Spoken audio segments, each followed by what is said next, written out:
Have you ever craved a Big Mac but didn't want to leave the house? What if I told you I have prepared 50 classic McDonald's recipes you can make at home? I am bringing McDonald's to your kitchen, one recipe at a time. Before fast food became an industry of customization, extra patties, and towering burgers, one sandwich set the standard for what a premium fast food burger could be. In 1967, a McDonald's franchisee in Pittsburgh decided the regular menu didn't cut it for hungry steelworkers, so he created something bigger, better, and bolder. Within a year, the Big Mac became a national sensation, an instant classic, and the first fast food burger to truly become a cultural landmark. Recreating it at home elevates the original with fresh, high-quality beef, crisp lettuce, and a sauce that isn't bottled in bulk. While many assume the secret sauce is just Thousand Island dressing, it's actually a blend of mayonnaise, sweet relish, yellow mustard, white vinegar, garlic powder, onion powder, and paprika. The three-bun structure helps balance the proportions and keeps everything intact. For the full McDonald's experience, pair it with golden, double-fried French fries and an ice-cold Coca-Cola, which, thanks to McDonald's unique syrup-to-carbonation ratio, tastes crisper than anywhere else. Interestingly, the Big Mac was almost called the Aristocrat, a name that likely would have been forgotten faster than a drive-through order on a busy afternoon. Some sandwiches stay on the menu year-round, while others show up for a brief moment before vanishing like a legend. The McRib falls into the second category. First introduced in 1981, this barbecue-covered creation wasn't an instant success, but over the years, its on-again, off-again availability turned it into one of McDonald's most sought-after items. Every time it returns, it sparks a wave of excitement, proving that sometimes absence really does make the heart grow fonder. But why wait for McDonald's to decide when you can have one? Unlike its fast food counterpart, which uses restructured pork, the homemade version starts with boneless pork ribs, grilled until tender and slathered in a tangy, smoky barbecue sauce. The soft, elongated bun should be lightly toasted, while the toppings, simple yet essential pickles and onions, provide the perfect contrast. No McRib experience is complete without crispy fries and an ice-cold Dr. Pepper, the go-to pairing for fans.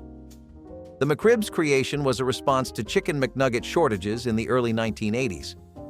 What started as a backup plan became an enduring cult favorite, proving that even fast food legends can be born from necessity.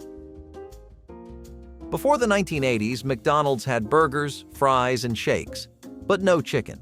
That changed in 1983 when a new menu item revolutionized fast food. Developed by renowned food scientist Herb Lotman, Chicken McNuggets became an instant success, creating a demand so overwhelming that supply shortages delayed their nationwide rollout. Making them at home is about recreating that signature crunch with real, high-quality chicken. While fast food versions use a processed blend, the homemade method starts with finely ground chicken breast, seasoned and shaped into those familiar boot, bell, ball, and bone forms. The key to their texture lies in the two-step coating process.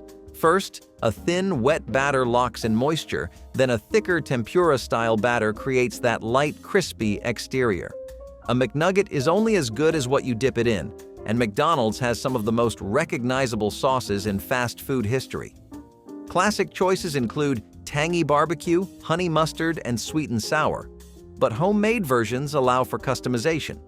Pair them with McDonald's-style fries for the full experience, or even a McFlurry for that sweet and savory contrast. For most of the year, it's nowhere to be found. But as March approaches, it returns, briefly, and with much fanfare. The Shamrock Shake is a seasonal event, a tradition tied to both St. Patrick's Day and the nostalgia of childhood trips to McDonald's. First introduced in 1970, it became an annual favorite, its distinctive minty flavor and bright green color signaling the arrival of spring. Making it at home means never waiting for McDonald's to bring it back, and getting a version with real ingredients. The recipe is simple: vanilla ice cream, whole milk, mint extract, and green food coloring, blended until smooth. The secret is just a touch of vanilla extract enhances the depth of flavor, while homemade whipped cream takes it up a notch. The best pairing is, of course, a batch of hot, crispy fries, because nothing complements a creamy milkshake better than a salty contrast. And for those who missed the infamous Shamrock Sundae, which McDonald's briefly offered in the 80s, drizzling chocolate syrup over the shake is a worthy nod to history. In 2010, the Shamrock Shake helped fund the very first Ronald McDonald House, turning a simple green milkshake into something much more meaningful. They come in a red carton, thin and golden, impossibly crisp yet fluffy inside. McDonald's fries are the gold standard, a side so iconic they often overshadow the burger itself. Since their introduction in the 1940s, these fries have remained largely unchanged, creating a flavor and texture nearly impossible to replicate.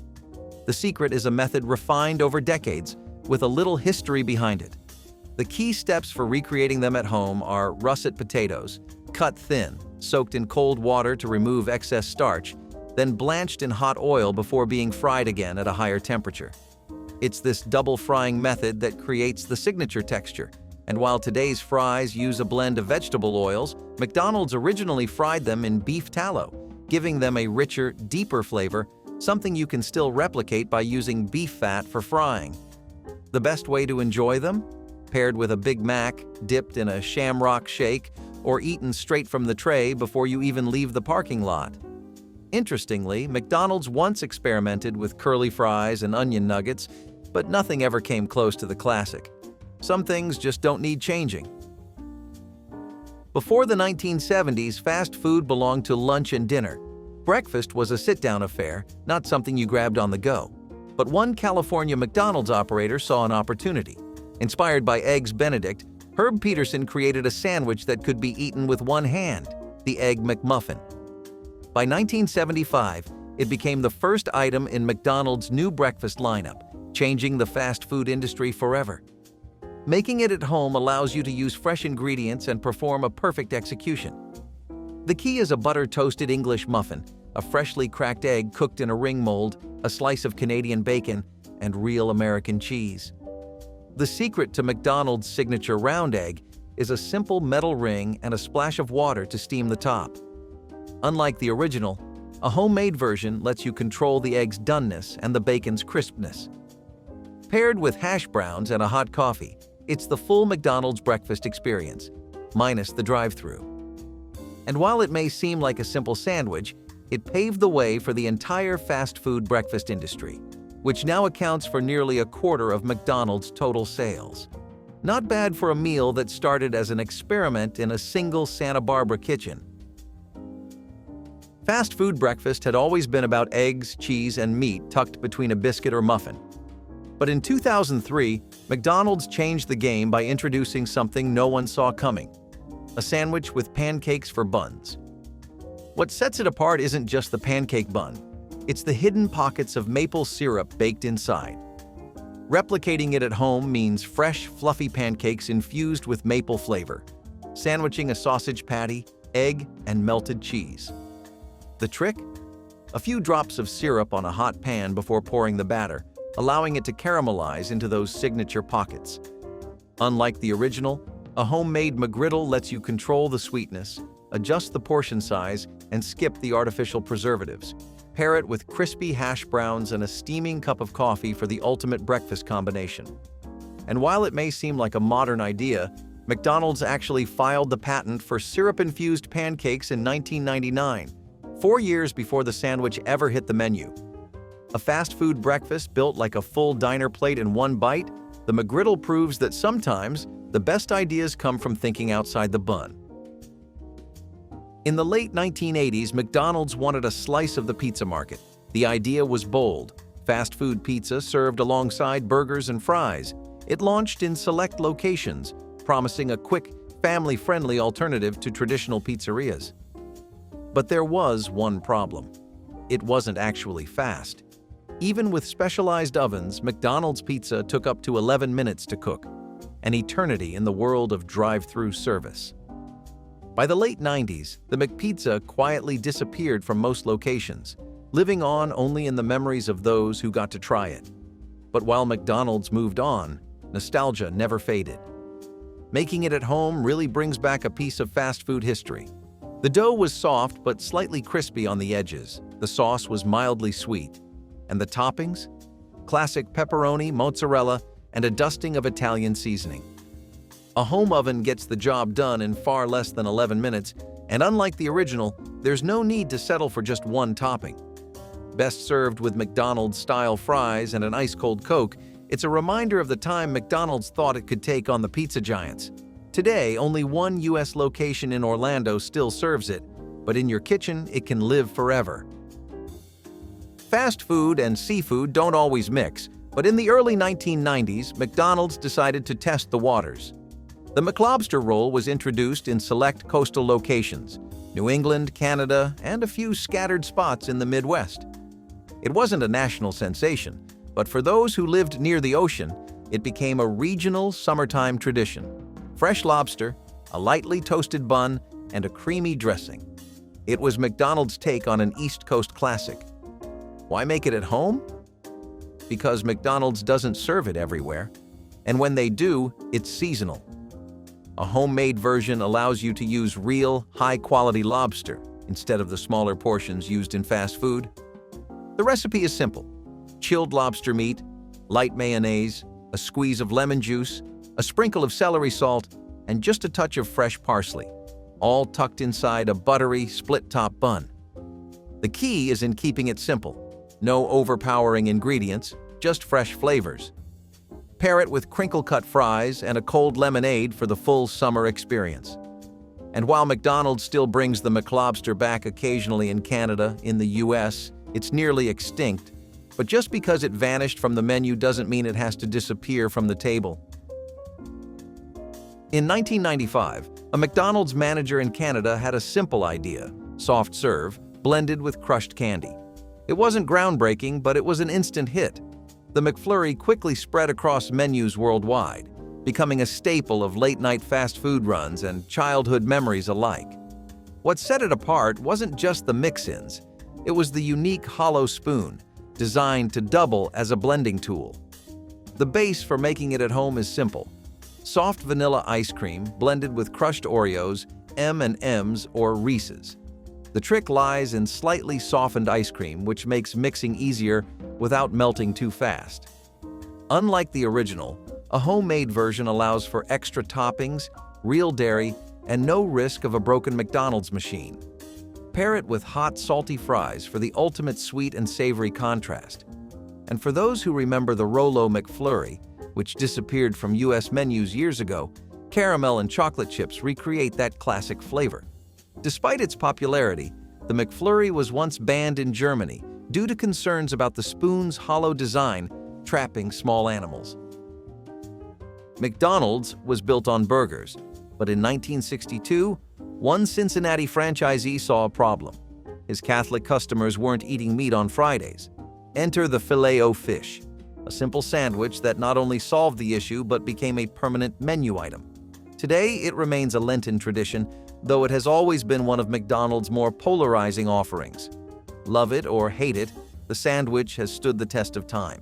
McDonald's uses Alaskan pollock, but a homemade version shines with cod or haddock, lightly battered and fried to golden perfection. The tartar sauce, a mix of mayonnaise, relish, lemon juice, and a touch of sugar, is what gives the sandwich its signature taste. And unlike the original, a homemade version lets you add extra sauce without the risk of disappointment. Pair it with hot, crispy fries and a side of coleslaw for a true fish and chips experience. And here's an odd piece of trivia. When first introduced, the Filet-O-Fish competed against a hula burger, a grilled pineapple sandwich Ray Kroc had suggested as a meat-free alternative. The results were almost immediate. Customers chose fish over fruit, and history was made. Few fast food items are as universally loved as McDonald's hash browns. Crisp, golden, and perfectly shaped, they've been a breakfast staple since the chain expanded its morning menu in the 1970s. For many, grabbing a hot coffee and a hash brown on the way to work became a daily ritual, one that still holds strong today. But making them at home allows you to get the perfect crunch without the extra grease. McDonald's hash browns start with russet potatoes, shredded and soaked to remove excess starch, then lightly seasoned with salt and corn flour to hold their shape. The real secret is par-cooking the potatoes before frying, a step that ensures a fluffy interior and crispy exterior. Shaped into their signature oval form and fried until golden, they're every bit as satisfying as the original, just fresher. They pair best with a homemade Egg McMuffin or McGriddle, plus a piping hot coffee for the full McDonald's breakfast experience. When they first launched, McDonald's hash browns weren't a side item, but the only potato option on the breakfast menu, predating the introduction of fries in the morning by decades. It's proof that sometimes the simplest foods are the ones that stick around the longest. By the early 2000s, coffee was no longer just a morning ritual. It was an all-day indulgence. McDonald's entered the game in 2009 with its McCafe lineup, offering sweet, blended coffee drinks to rival high-end coffee shops. Among them, the caramel frappe quickly became a favorite, turning iced coffee into a dessert-like experience with its rich caramel flavor and creamy texture. If you want to make it at home, the process is simple. Strong brewed coffee, whole milk, caramel syrup, and ice, blended until thick and frosty. The key is a touch of vanilla extract to enhance the sweetness and a generous swirl of whipped cream on top. Unlike the original, a homemade version lets you adjust the sweetness, cut back on artificial syrups, or even add an espresso shot for extra caffeine. Best enjoyed with a McDonald's-style breakfast sandwich or a warm hash brown, it's the perfect mix of coffee and dessert. McCafe was actually created in Australia in 1993 before making its way to the US over a decade later. Recreating it at home isn't just about skipping the drive-thru. It's about making a smoother, richer version with better ingredients. By the early 1970s, McDonald's had built its empire on thin, fast-cooking patties. But something was missing: a burger for those who wanted more meat, more flavor, and a little extra heft. In 1971, franchise owner Al Bernardin introduced the Quarter Pounder, a burger built around a simple idea: a bigger patty meant a better bite. It was an instant hit, and within a few years, it became a permanent menu staple. McDonald's uses pre-frozen beef, but a homemade version benefits from freshly ground chuck, seasoned only with salt and pepper. The cooking method is just as important. Seared on a hot griddle to lock in juices, then topped with 2 slices of American cheese that melt perfectly over the patty. The rest is simple: a sesame seed bun, ketchup, mustard, onions, and pickles, stacked in a way that delivers the perfect balance in every bite. Best paired with crispy French fries and an ice-cold Coca-Cola, it's a classic that stood the test of time.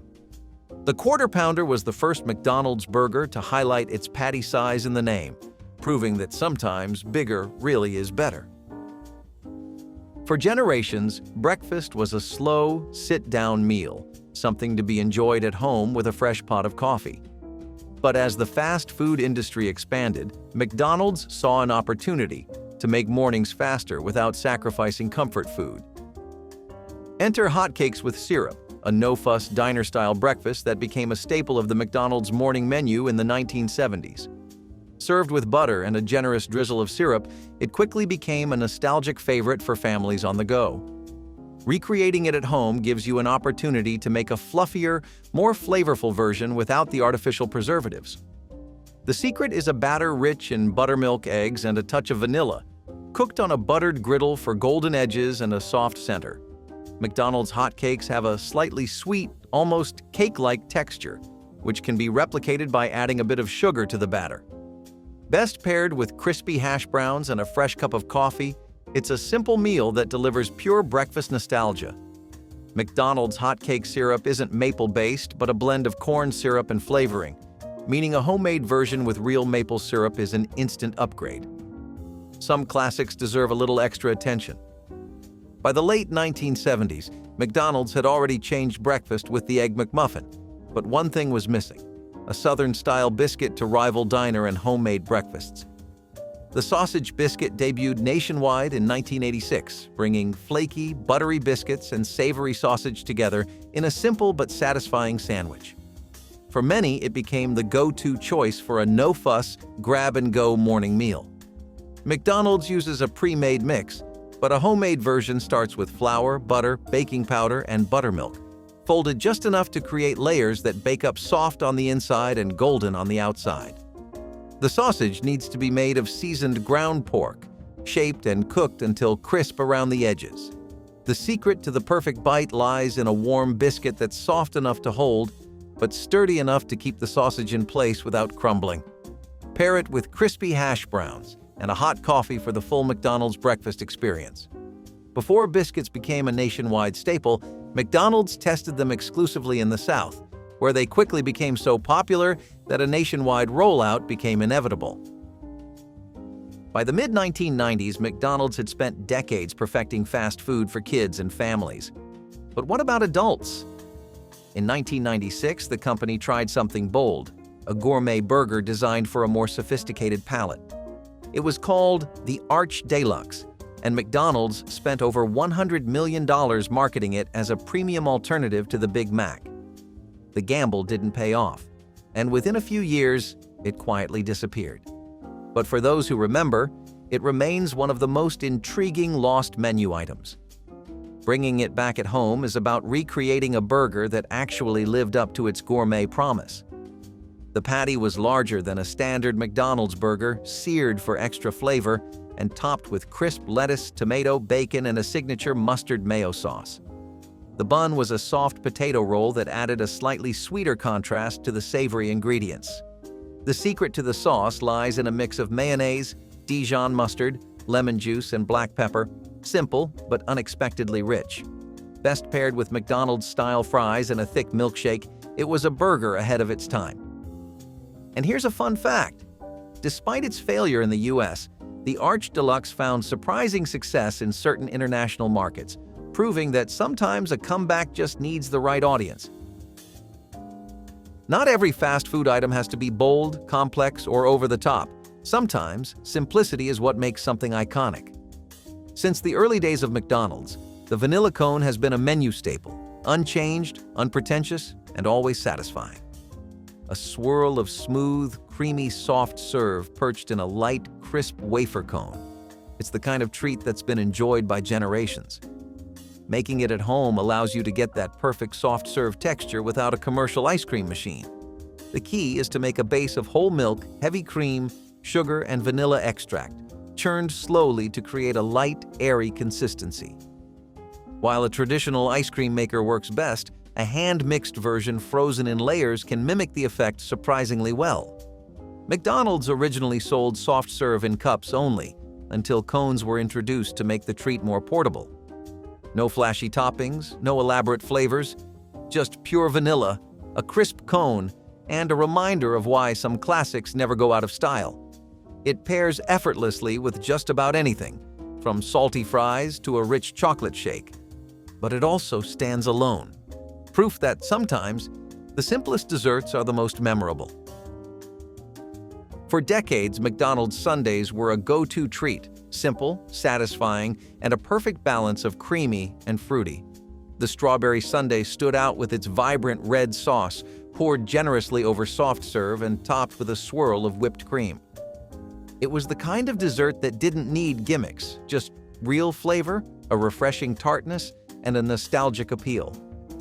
Whether it was an after-school reward or a late-night drive-thru indulgence, it became a small but memorable part of McDonald's dessert lineup. But despite its popularity, McDonald's removed it from many locations, leaving fans to search for alternatives or settle for a plain vanilla cone. Recreating it at home is about getting the balance right without artificial flavors or high-fructose syrups. The sauce is the key.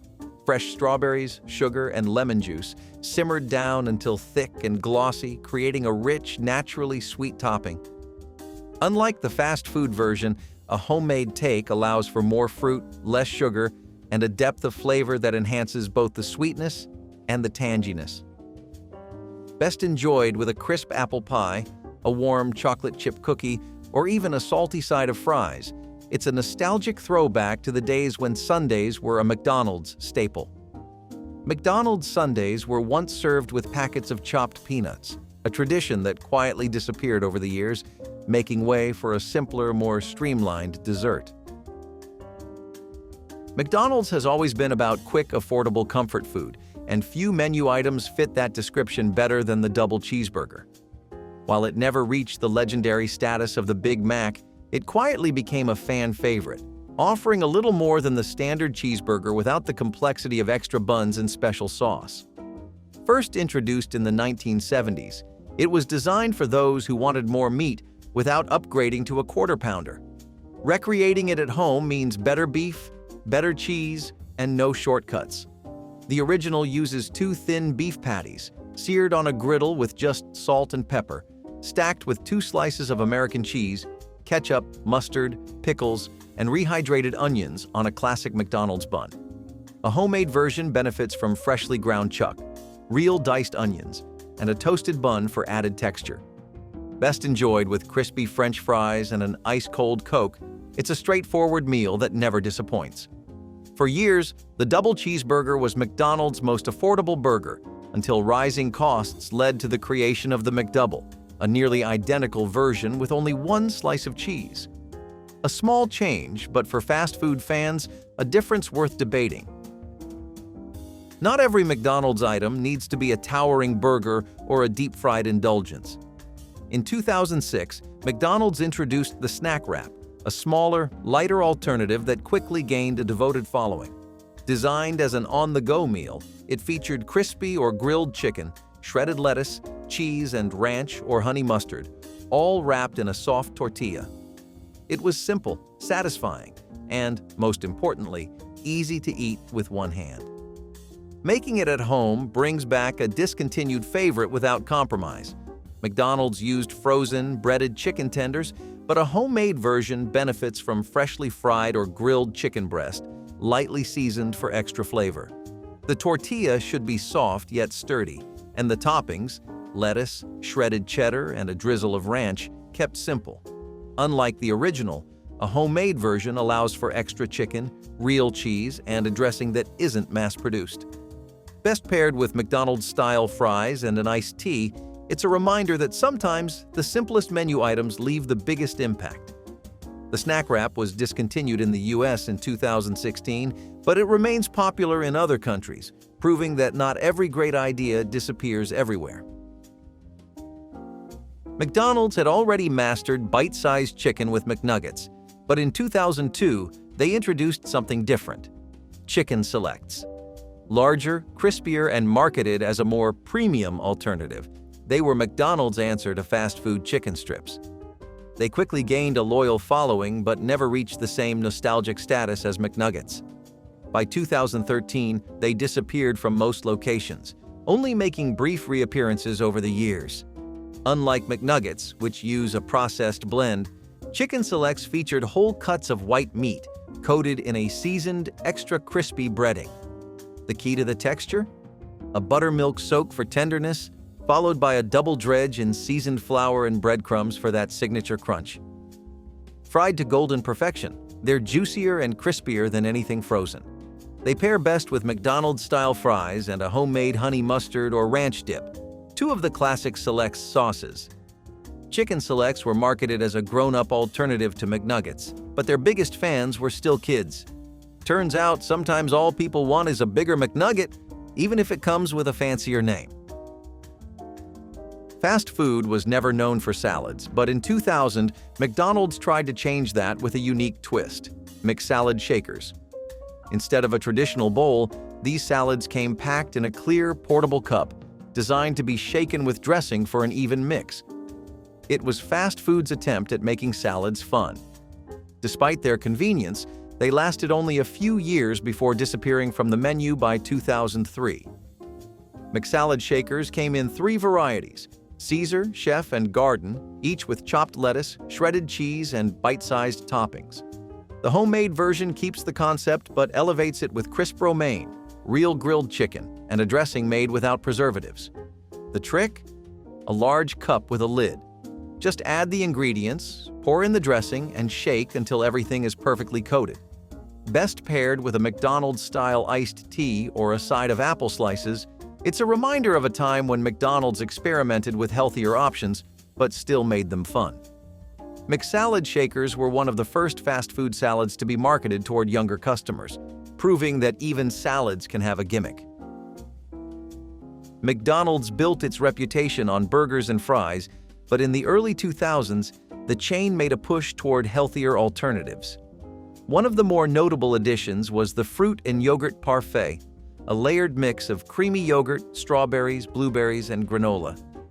It wasn't the most exciting menu item, but it was light, refreshing, and a quick grab-and-go breakfast for those looking for something other than a McMuffin.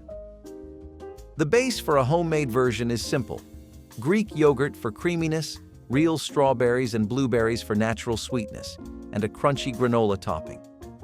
Unlike the original, a homemade version lets you adjust the sweetness, swap in honey or maple syrup, and avoid the artificial flavors found in pre-packaged fruit fillings. Best paired with a hot coffee or a side of hash browns, it's one of the rare McDonald's menu items that actually felt more like a homemade snack than fast food. And something unexpected happened. The parfait lasted nearly 2 decades on the menu before being quietly discontinued in 2020, proving that even the healthier options aren't safe from disappearing when trends shift.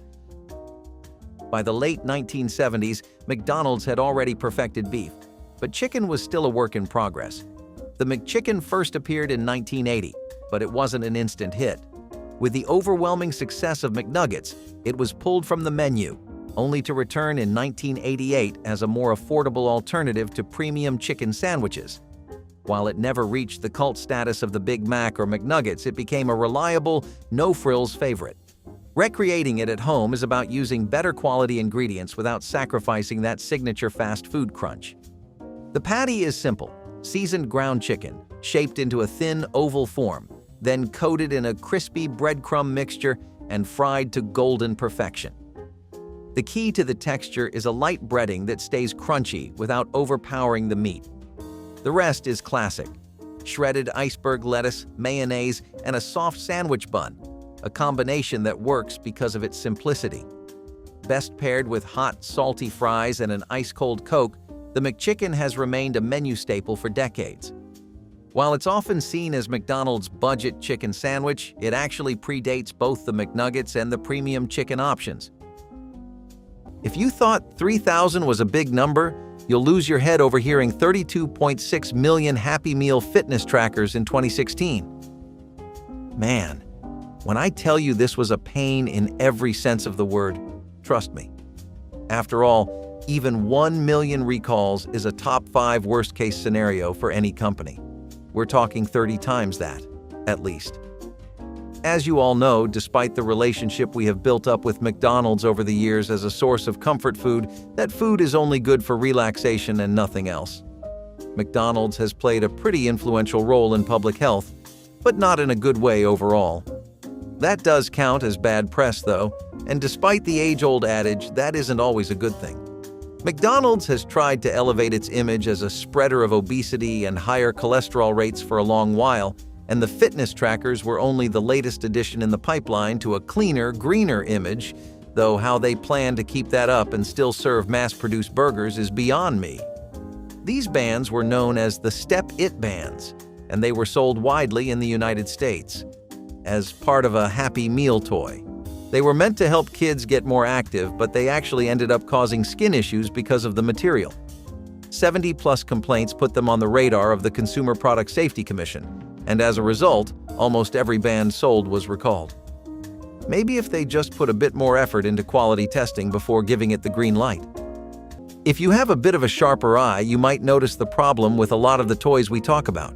For example, with the Michael Jordan Fitness Fun toys, instead of leaning into McDonald's identity as a fast food giant, they try to paint it as something it isn't. See, McDonald's is not healthy, nor is it good for you. It's fatty, greasy food that you should ideally be eating once a week, but it's also comfort food that lots of people have grown up with.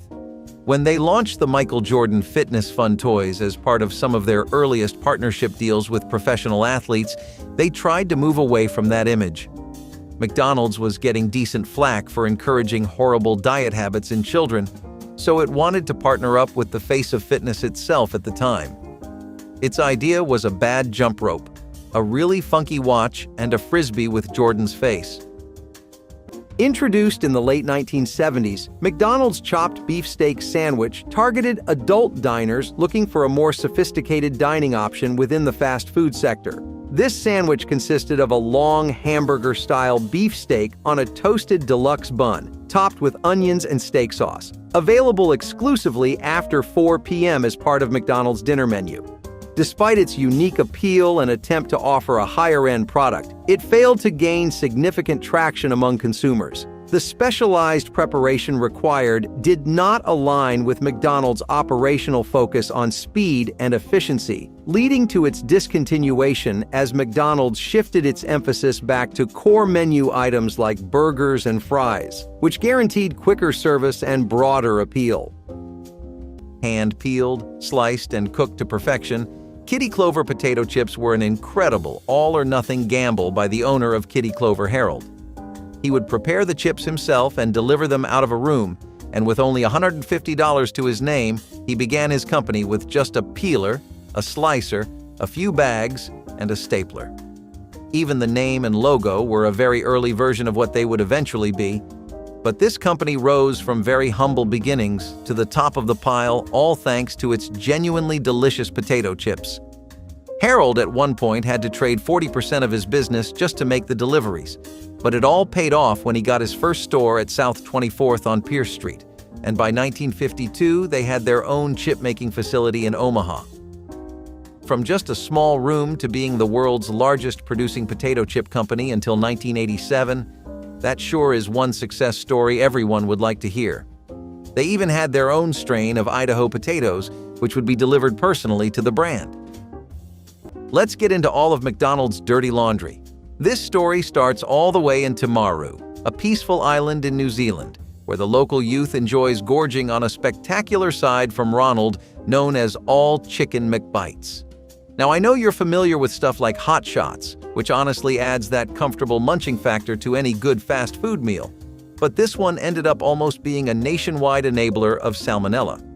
Timaru's McDonald's served a customer, like any other that they've been serving really, known as Keegan McWay Jones.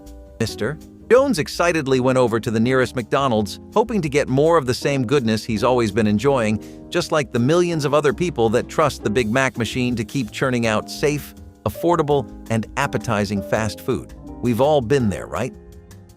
Anyway, Keegan's night was going as planned. He ended up ordering the Chicken McBites, eager and ready with a roaring appetite. His hunger died faster than a honeybee after a fresh sting, but at least the bug gets a good last meal. Keegan had to deal with raw meat right on the plate. He complained thoroughly on social media about the quality of the food that was served to him, and it kind of went viral. Everybody loves to clown on someone's mess-up, after all, especially when the someone in question is a multi-millionaire franchise the world over. Anyway, this kind of shined a light on some production issues that McDonald's was having with their supplier in the area. The reason I say that is because otherwise, it's actually pretty odd to recall and end an entire product for one complaint, unless there were already concerning things going on behind the scenes. Either way, that was all that New Zealand would see of the Chicken McBites. The first example alone teaches us that when something becomes woven into the social fabric of our country's diet like McDonald's has, we tend to look at it only with rose-colored glasses. Hence, few of us remember the uglier moments of the franchise, so let's continue the list to find out more. Speaking of dull, plain, and boring, how do you make that description sound even worse? Somehow, the McDonald's character glove puppets came up with an incredible answer. Be all of that, plus also be very unsafe and an obvious choking hazard, since you know you're marketing this stuff to children that can't even be trusted around mud. Seriously, kids in the 80s and 90s would eat mud, paper, even days-old food, so what made them think they wouldn't try gobbling a glove? Glove is a generous term for what were actually just these cheap, lazy plastic bags with characters from the restaurant drawn over them. Shockingly entertaining, right? Yeah, this one lasted seconds with the children. Wendy's introduced the Super Bar in 1988, an all-you-can-eat buffet that featured a variety of options including salads, fruits, Mexican food, and pasta. It was designed to provide a more diverse dining experience, setting Wendy's apart from typical fast food offerings. The Super Bar was particularly appealing to families and large groups, offering something beyond the usual fast food fare. However, despite its initial popularity, Wendy's discontinued the Super Bar in the late 1990s. The decision was based on the high operational costs and labor-intensive nature of maintaining the buffet, which ultimately did not align with Wendy's operational efficiency goals. The discontinuation allowed Wendy's to focus on its core menu items, which required less labor and were more cost-effective to maintain. Taking a step away from Detroit and Omaha, let's go on over to Texas and see what rocked taste buds there. One quick look will show us that Morton's potato chips was an undisputed ruler in the 60s and 70s, and whether that was the intense diversity in flavors with stuff like vinegar, onion and garlic, sour cream, barbecue, cheese, and more. They had something for everyone, or at least they tried to appeal to a wide range of audiences. Morton's merged with General Mills later on in '64, but their chip making remained true to what got them on the map in the first place. Morton's was not just good at backing up its bark with a mean bite, though. The art of landing a catchy commercial also seemed to be something the company was blessed with. The Carpenters commercial done by siblings Richard and Karen Carpenter was a big hit for them in the '70s and made them popular all over Dallas. Morton's had tin cans as well as potato chip bags and was one of the better lines of General Mills throughout the years. In hindsight, the Robinson's Fruit Shoots issue wasn't really that bad when you compare it to some of these other travesties. Some backstory on the drink before we start. This is a favorite of many kids and teens both in America and the United Kingdom alike, and it was as widely consumed as Kool-Aid or Gatorade. More even, in some areas. Something gets around that much and you start to think of it as safe without a second thought. No caution, right? Everyone else is having it without a care in the world. Plus, it comes from Ronald McDonald. It has to be safe. Unfortunately, that wasn't really the case. While there wasn't anything wrong with the drink itself, some packaging issues did lead to a recall in the United Kingdom during 2019 when it became a potential choking hazard. The last thing you want to do is die because of a Robinson's Fruit Shoots bottle. I mean, personally, there are better ways to go. The Food Standard Agency in the United Kingdom became aware of this packaging fault, which was only present in the 200 milliliter bottles. The spout on these things could come off and you could end up with it stuck in your throat. Lots of customers who bought them were asked to refund them, and McDonald's had to do damage control at the start of July when it did recall a lot of these, though it was really too late in retrospect. Still, they've had a lot worse, and the next one on the list is a testament to that. Of all the things to pick for a Happy Meal, which is again targeted at literal children, why would an incredibly successful multi-millionaire franchise pick toothpaste and toothbrush? Not a toy version, not some cheeky advertising, but literal toothpastes and brushes alongside a burger, fries, and soda that stains your teeth. Am I the only one seeing the irony here, or is it echoing throughout the rest of the room too? Either way, I'm not sure if this one needs any explanation, since you all can probably guess how badly this must have performed. Kids went from happy to unhappy real fast when they popped open their meal to see Dental Hygiene 101 waiting for them, as if they did not hear about it enough from their parents. Funnily enough, it motivated a grand total of 0 kids to actually implement better brushing habits too. It definitely did tank sales for a while though, so I guess it was smart to pull it out early. Damage control, right? Hardee's crafted the Big Twin Burger to mirror McDonald's Big Mac, aiming to capture a similar market segment. With 2 beef patties, lettuce, cheese, pickles, onions, and a special sauce on a 3-part sesame seed bun, the Big Twin sought to offer a competitive alternative. However, as Hardee's refined its branding and menu, it decided to phase out the Big Twin. This decision was motivated by a desire to minimize menu overlap and emphasize unique, innovative products that could differentiate Hardee's from other fast food chains. By focusing on a more streamlined menu, Hardee's aimed to enhance its market presence and operational efficiency, ultimately deciding to discontinue the Big Twin as part of this strategic realignment. Meanwhile, in Indiana and the Midwest, Chesty potato chips were making their mark as a growing national brand worth keeping your eye on. Chesty Foods first started producing these in Terre Haute, and they were one of the cheapest brands you could get, with a bag only costing 5 cents at the time. After they got discontinued, they would be a popular pick for the menu for events like National Potato Day, where Americans would often reminisce about all the godly potato snacks they lost out on, kind of like what we are doing now. The packaging also had this boy with a puffed-out chest, which made them easy to remember since most chips looked pretty standard, with red or orange backgrounds and a big fat logo. While the price or the look of the box might be what drew people in initially, it was the homely taste of the chips that kept them coming back for a new pack each time. The Fruit Shoots were just one kind of bottle that had a problem, but salads from 3,000 entire outlets are a bit of a publicity nightmare to clean up for anybody. The funniest part about the center of the mess being salads is that these were actually a genuine attempt by McDonald's to launch a healthier line of meals. Their marketing team has been pretty horrible in this aspect. Back when most of us were in our teens, it wasn't so clear, but now the side effects of all those Big Macs are kicking in. Set the calendar all the way back to 2018, because that's where our story takes place this time. McDonald's salads started a widespread food panic among the locals when not a dozen, not two, not even three, but 500 people came down with one of the nastiest gastrointestinal illnesses you can catch: cyclosporiasis, which is actually caused by a parasite known as Cyclospora. That's enough of a biology lesson. Let's get to the meat of the issue.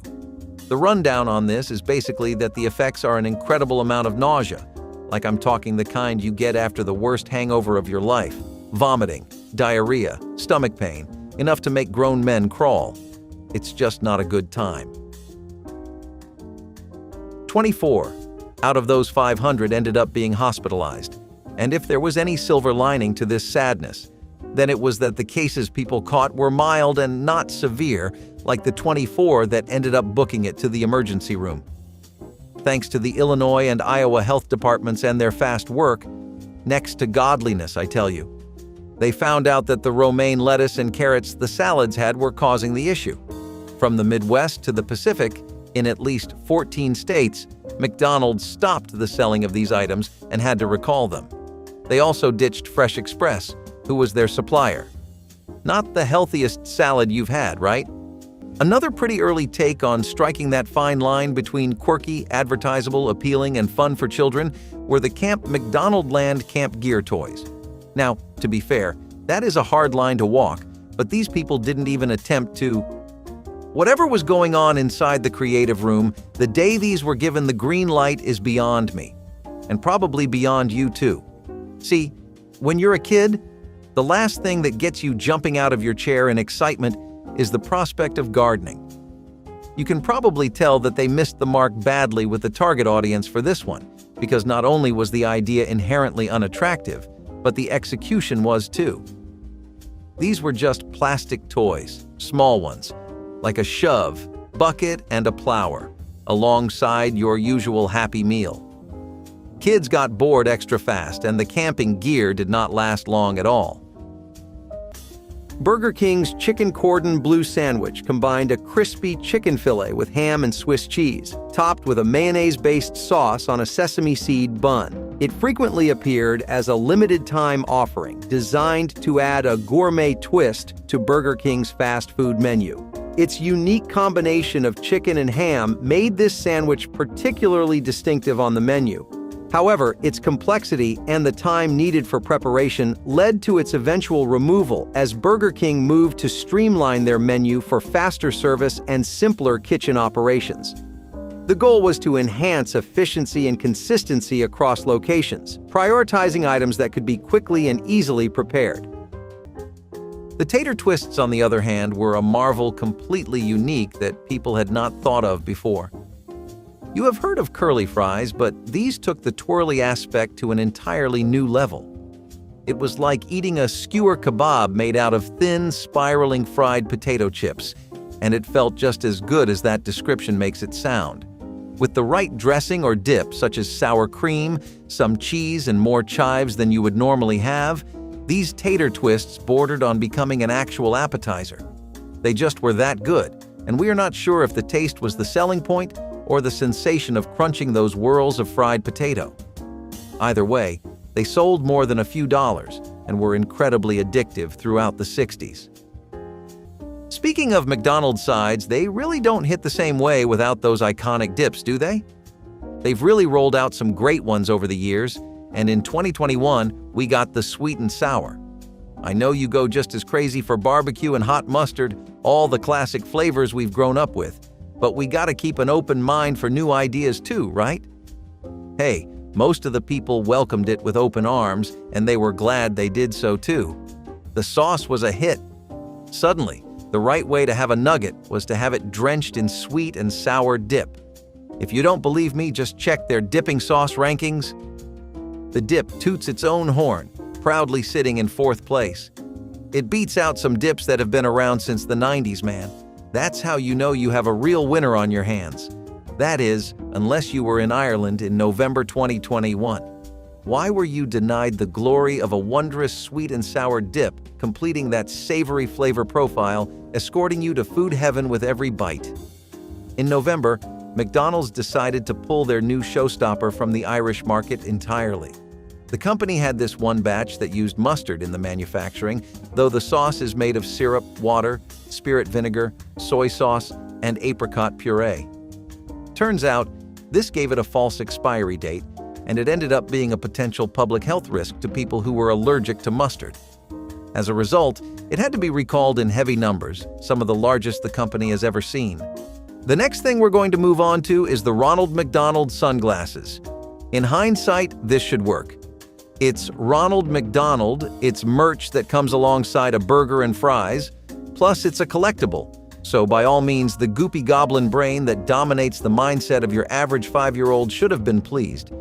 Except this thing looked beyond creepy and in the worst way possible. Some things are aesthetically creepy, you know? They look scary or off-putting, but in a nice-to-look-at way. This thing was just flat-out ugly and unappealing, like nobody wanted to wear it. Kids were pretty bummed out when they saw a pair of these horrid glasses pop out of their Happy Meal, because what they really wanted was a cool action figure, not shades that no one from 482 would wear. Burger King's limited-time flame-grilled ribs were an adventurous menu addition designed to capture the essence of authentic barbecue within a fast food context. These ribs were celebrated for their genuine grilled flavor, aligning with Burger King's branding focus on flame-grilled offerings. However, the ribs required longer cooking times and special kitchen equipment, posing significant operational challenges. The complexity and resource intensity of preparing the ribs led to their discontinuation. Burger King chose to prioritize simpler and quicker-to-prepare menu items, ensuring operational efficiency and consistency across all locations.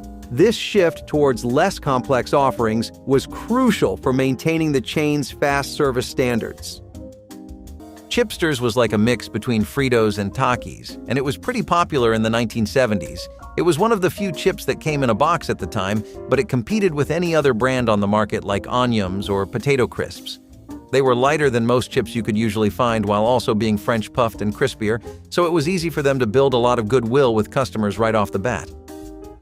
Nabisco considered them one of their best-running products when they were out, and after they got discontinued, there were online petitions everywhere pleading that the company bring these back. Some people find it hard to let go, and it gets even harder when what they're parting ways with tastes as good as Chipsters. Plus, they did well all around the states from places like Illinois all the way over to Oklahoma, Washington, and Hawaii even. Take away LeBron from the Lakers, and what are you left with? Take away Messi from Barcelona. How heavy is their lineup, really? Similarly, if it ends up having to recall an extreme amount of your beef products like hamburgers, quarter pounders, and your chicken Big Macs too, what's McDonald's without its best? Questions like these are discussed to this day, but for now, let's get into why McDonald's would recall the Bronze and Messis of its menu. The answer to that question lies in one of the oldest stories in the restaurant industry: a bad supplier. McDonald's was dealing with Shanghai Husi Food, which was a food processing plant that was pretty dominant in the Chinese and Japanese scene. They would, however, violate several industry standards, and they were all the ickiest violations too. Stuff like handling tons of meat with naked hands or picking up that same meat from a floor and putting it right back onto the line. After a lot of cases of food poisoning, the Shanghai Municipal Food and Drug Administration decided to take matters into their own hands. They realized McDonald's supplier was peddling expired, repackaged meats. Despite this protein problem, McDonald's actually has a more decent track record than other places when it comes to cleanliness in terms of food. While your grandmother may share Facebook posts about how they put pink slime in their food, the meat is the genuine article 8 out of 10 times.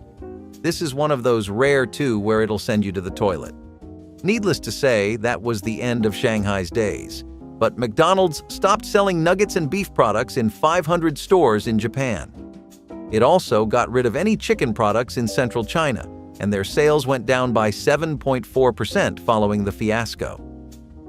In hindsight, the 101 Dalmatians set was one of their better ideas, just done poorly. It involved 101 literal collectible Dalmatians that you could keep gathering for an entire set, except the problem was that it was extremely unrealistic. Think about it. To do that, you would have to eat McDonald's 101 times, assuming you get a different Dalmatian each time, which you won't, in the short time period where this promotion was running. Some people did get lucky, though they were obviously dedicated, and now they can profit off the collection very nicely. It's considered one of their rarest Happy Meal toy sets, and it goes for several hundreds of dollars if you have a complete set. However, the joy of Happy Meals was collecting different sets of toys, which was easy if there was a reasonable amount. If they even did something like 10 Dalmatians per Happy Meal, then it would be a lot more achievable for most kids. McDonald's ventured into the pizza market in the late 1980s with McPizza, offering a family-oriented dine-in option and tapping into the growing popularity of pizza. Despite its potential, McPizza struggled with long wait times and required additional kitchen equipment, which complicated operations. These factors were inconsistent with McDonald's model of quick service and efficiency. By the late 1990s, McPizza was discontinued as McDonald's decided to concentrate on its core offerings like burgers and fries. The removal was driven by the need to maintain operational efficiency and streamline menu options, focusing on products that were quicker and simpler to prepare. In 1934, we had Better Made potato chips, and the story behind their name is actually pretty straightforward, in a way that almost makes it sweet. Cross & Peters was founded in 1930, and the owners who were Cross & Peter, yes, they had a lot more flair with their chip making than their naming, decided that they wanted to make a better potato chip. Hence, they dawned on the name Better Made Chips, and when these launched, there were only 31 potato chip brands available in Detroit. Better Made lived up to its simple name by outperforming all 31 of those brands, as well as the expectations of its owners. Their fryers would be cooking up at least 100 pounds of potato chips at a time by the 50s, and they had all these flavors you were not used to, like popcorn and cheese. Even their take on a traditional flavor like Red Hot was pretty spicy and refreshing to have. You'll never find a bigger nugget head than me, and if you're anything like me, then you definitely know what I'm talking about. This is exactly why it's so awfully heartbreaking when you find out the stuff in your nuggets is even worse for you than what you originally thought. Sitting there with a 10-piece thinking all you need to worry about is the oil, the additives, the artificial flavorings, the modifications? Think again. The worst thing you had to worry about in 2015 in Thailand was plastic if you were eating nuggets religiously back then. Not just in Thailand, even customers in Japan ended up finding little shards of the icky stuff in their meat, which is honestly the last thing your appetite needs. A hair? Fine. You feel hungry enough, and you can ignore that, though I hope most of you wouldn't. But plastic? You gotta draw the line somewhere, right? Some of those reports even complained about vinyl pieces. This ended up leading to an entire public fiasco where people's trust in the McNuggets plummeted all the way to rock bottom. Suddenly, everyone was thinking 3 times before happily placing their order at the counter. An IMZ pharmacy technician, Justice Dodson, also posted a TikTok where he held the nuggets under a microscope to see what's what and ended up finding plastic fragments. That was in 2021 and in the USA, just in case you were thinking this was an Asia-only issue.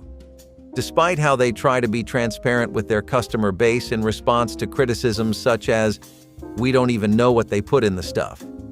McDonald's is fake food, and much more. It seems they fall flat where it counts. Though I guess opening the business day with a big fat smile next to plastic nuggets for $2 isn't a good look at all. Either way, McDonald's ended up recalling 1 million nuggets back to the factories. Quite the McMess, right? McDonald's would not let go of this idea, though. It definitely did want to shake off the unhealthy stigma that was attached to the company. Hence, it came up with the Step It toys. These were basically fitness trackers with neon wraps that you could wear that actually had some basic features and easy controls. However, a lot of critics still did not ease up on Ronald McDonald, claiming that stunts like these were a cheap ploy to draw people's attention away from how unhealthy McDonald's really was for kids. Eventually, they were recalled and discontinued after several customers reported skin irritation from prolonged use. Guess they really need to up the standard on the materials they use for these toys. If this video was an absolute lifesaver, give it a like and subscribe to the channel and tell us what's your favorite McDonald's meal of all time.